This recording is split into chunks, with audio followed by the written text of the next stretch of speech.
30 days. 30 days until we move our entire life to Malaysia. We've been planning this for a while. So, why am I feeling so sad? We booked our flights this week, and immediately after, I felt so nervous. Like, it makes no logical sense. It's not like it's new information. And yet, here we are.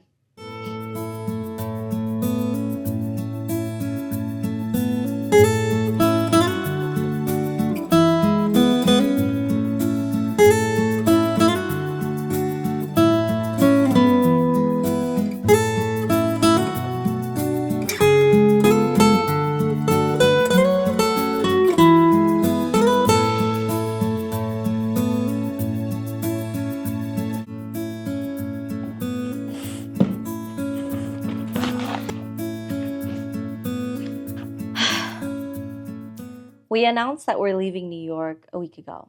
It was such a relief to say it out loud. Everyone showed up, wishing us the best, applauding our move. We felt so supported. And now, we're in the lows of it. There are a million open loops. Everything is started, nothing is completed. Our visa is still pending, and we decided to go anyway. Since we expect to be traveling a lot this year, we figured we'd use the visitor visa at least until our long-term visa finalizes. We don't have our condo yet. We started looking in October. We did everything we could to secure a place on time. We found a beautiful brand new building. We went back and forth, made an offer. The owner accepted, and then delays happened. Odd reasons, vague answers, and no reply. After so much following up and a little bit more digging, we come to learn that the owner doesn't like that we're American. My counter? We're Asian American. No amount of preparation could have predicted that one. The old me would be freaking out right now. What are we gonna do? Where are we gonna stay? Do we have to stay in a hotel for 3 months? Do we have to completely start our search over? Oh my God. It's not that I don't give a fuck. There's a big difference between not caring and trusting the process. There's also a big difference between being controlling and just showing up 100%. My intentions are clear, my actions are prompt, and I'm ready to adapt if necessary. That's all I got right now, and I'm at peace with it.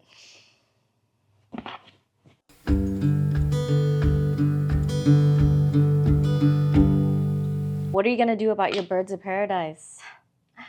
Every time somebody asks me this question, my heart drops a little. This plant has been with us since the beginning of this apartment. We inherited from a really close friend of ours that also moved out of their apartment. And since then, it's grown like 5 times the size. I've watched every single leaf open. I talk to her about everything. I sing terribly to her. I know she prefers water at sunrise. She gets a lot thirstier in the summer than in the winter. I mist her every morning to keep the leaves deep green. I dust the leaves every other week to make sure that she gets maximum sun absorption. I even trim the old leaves when the time is right. And I do a little dance every single time a new leaf opens. The largest leaf is 33 inches long. She is 10 feet in height and 10 feet in wingspan. I repotted her once. That took about 5 hours. And look, she's already busting out of this new pot. Look at this.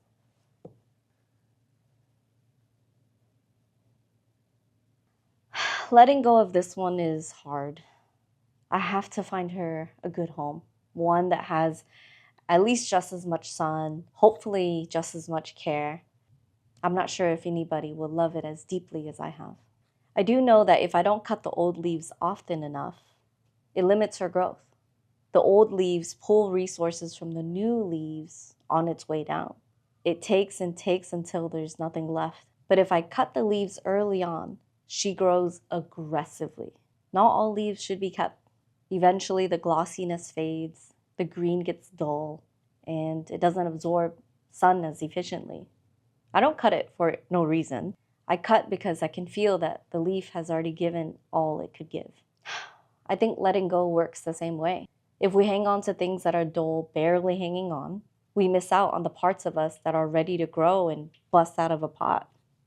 So, it's time for us to shed some leaves too. Let's go.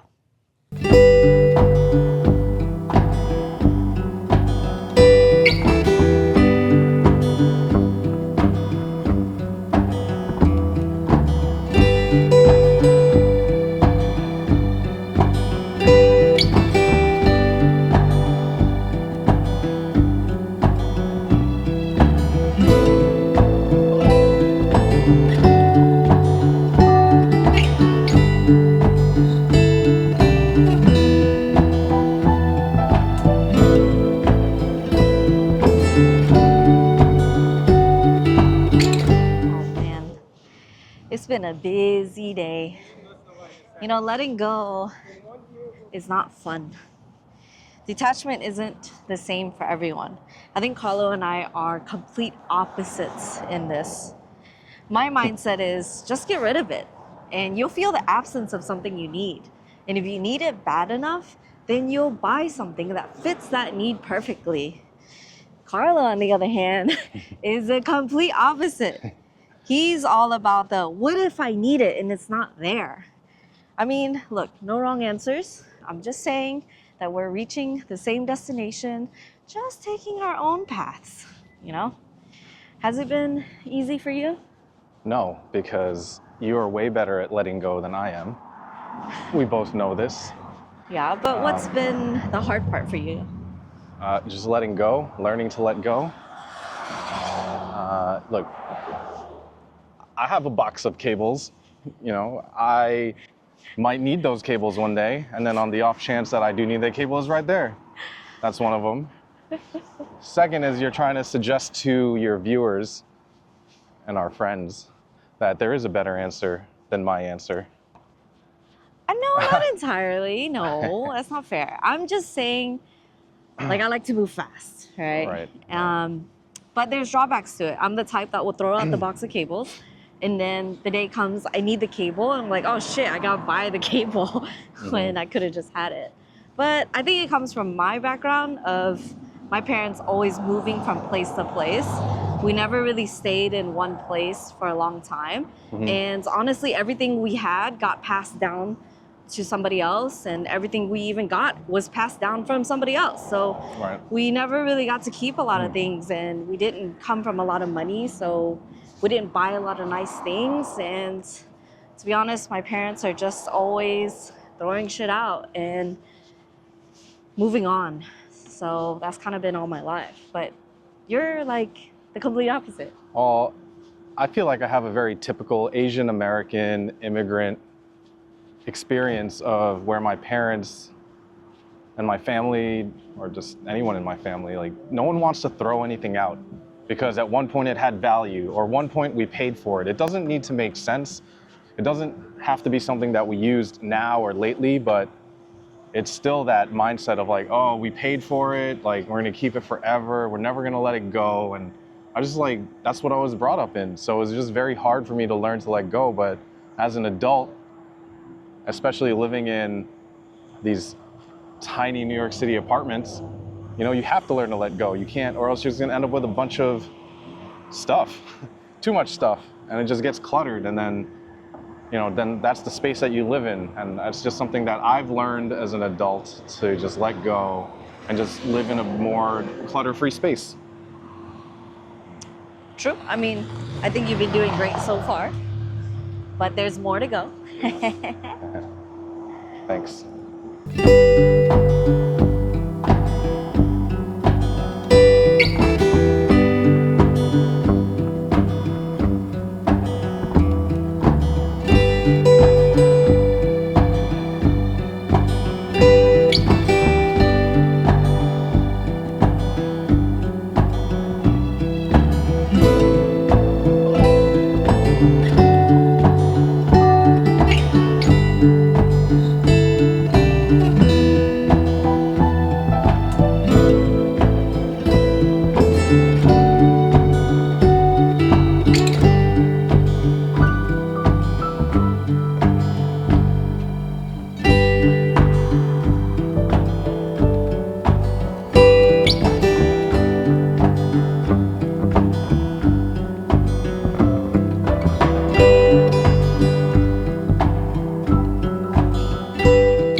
haven't packed a single thing yet.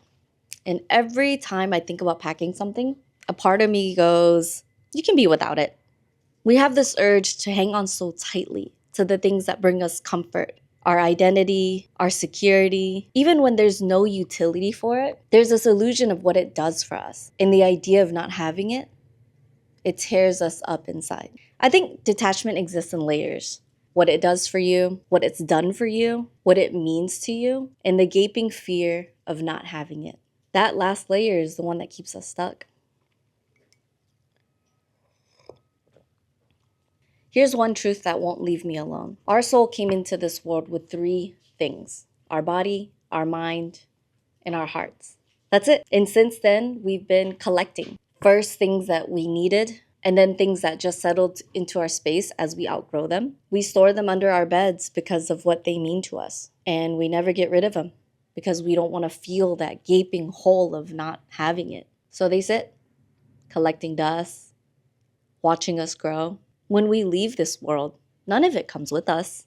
Not even our body, not even our mind or our heart. Just our soul, the imprints of love, and the memories we created while we're here. So why hang on?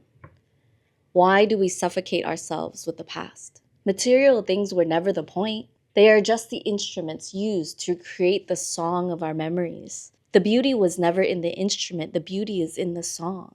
I never said it was easy, but it is simple. We came in with nothing but ourselves. We are not our apartments. We are not our job titles. We are not the cities that we're born in. We're not even the versions of ourselves yesterday. Everything that's truly ours, we carry inside of us. Our wisdom, our love, our creativity. Everything else is just a leaf waiting to be cut. There's a quote that stuck with me since the day I heard it. Detachment isn't owning nothing. It's nothing owning you. 30 days, and we'll be moving. Subscribe if you want to follow along with us on our journey.